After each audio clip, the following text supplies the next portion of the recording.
In the social and political climate of the 21st century, mankind is truly facing some very great challenges. Many of them made all the more difficult due to the fact that they are challenges that go mostly unnoticed by the vast majority of people.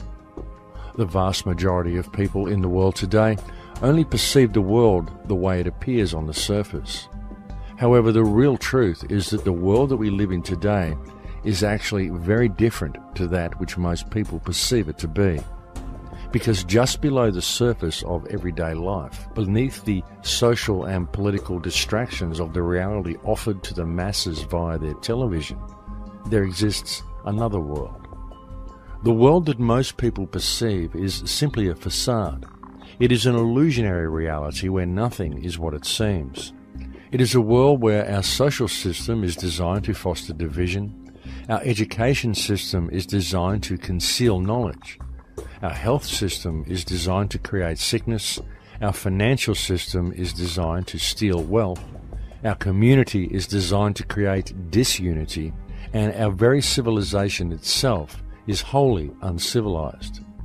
We live in a world where 2% of the population controls 98% of the global resources, while the other 98% of people are left to compete against each other in order to gather some small fraction of the other 2% that is left to them in order to support their lives and their families.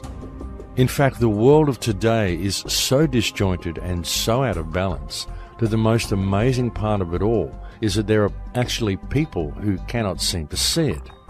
And this is because the systems of control that have been put in place to blind people to the true realities of our world have been very cleverly and very meticulously constructed. Though much of our society may appear to be free on the surface, if the truth be known, mankind is actually far from free.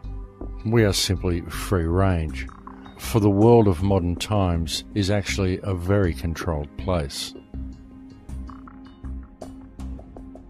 But the situation is not wholly lost, for the simple truth is that mankind has allowed their servants to take over the mansion, and these public servants have worked and are continuing to work to steal everything of value that they can from the people, while gradually enslaving the world to a set of rules of their own contrivance.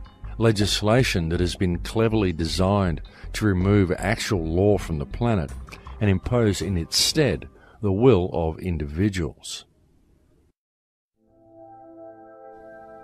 When one puts all the pieces of the puzzle together on the table, the chemtrails, the HAARP arrays that are appearing all over the planet, the promotion of wireless technology, the smart meters, the introduction of repressive legislation such as Codex Alimentarius, the mandatory use of Monsanto genetically modified food, the destruction of the water table, the introduction of brain-inhibiting toxins such as fluoride into people's diets, it becomes quite evident that the ruling factions on this planet are actively engaged in the genetic modification of all life on this planet in order to further the transhumanist agenda. It is being done quite deliberately and quite purposefully, and it is being done with neither the knowledge nor the consent of the vast majority of mankind. And all the evidence needed to support this conclusion is right before your eyes, if people would simply take the time to look. The truth is that everything we are facing is visible in plain sight, and so is its inevitable conclusion.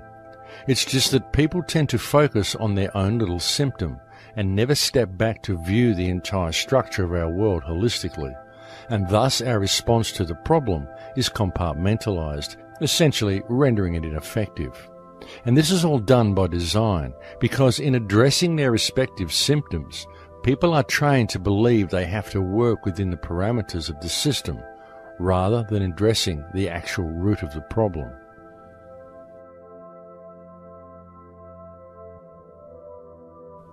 Every single government that exists anywhere in the world today is currently operating in breach of the trust that has been granted to it by the people of their nation.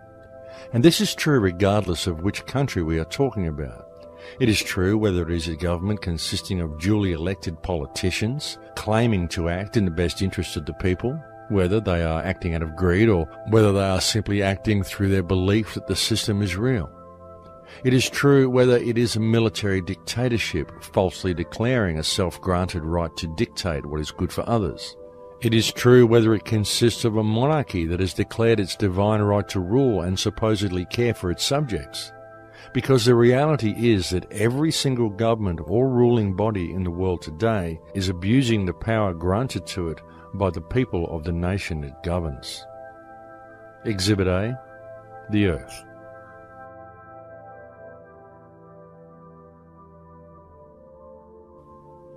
The remedy is for mankind to re-establish themselves as who and what they are, because the only ones who have any chance of addressing this situation are the people themselves. The first thing to be done is for people to notice their surroundings and to realize that very simple alternatives to the wantonly destructive direction of our current system exist right now.